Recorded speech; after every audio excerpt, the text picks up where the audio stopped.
శివుడు ఒక బిచ్చగాడి రూపంలో అంజనాదేవి ఇంటికి ఎందుకు వచ్చాడో మీకు తెలుసా? ఒకరోజు అంజనాదేవి సంతానం కోసం శివుడికి పూజలు చేస్తున్నప్పుడు బయట నుంచి ఒక భిక్షగాడు, తల్లి, నాకు ఆకలిగా ఉంది, తినడానికి ఏమైనా ఉందా అని అడుగుతాడు.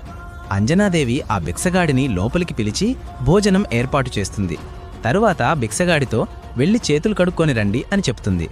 అది విన్న భిక్షగాడు, లేదు లేదు, నా జీవితంలో ఇప్పటివరకు ఎప్పుడూ చేతులు కాని నోరు కాని కడుక్కోలేదు అని చెప్పి అంజనాదేవి ప్రత్యేకంగా శివుడి కోసం ఏర్పాటు చేసిన సింహాసనంపై కూర్చొని భోజనాన్ని వడ్డించు అని గర్వంగా చెబుతాడు.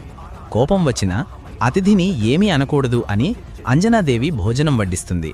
ఆ భిక్షగాడు వడ్డించిన భోజనాన్ని తింటుంటే నోట్లోని ఆహారం కిందకి పడుతూ ఉంటుంది. అతను అంజనాదేవిని చూసి, నీకసలు వంట చేయడం వచ్చా అని వంకలు పెడుతూ శివుడి కోసం వండిన భోజనమంతా తినేస్తాడు. అంజనాదేవికి చాలా కోపం వస్తుంది. అయినా ఏమనకుండా సహనంగా ఉంటుంది.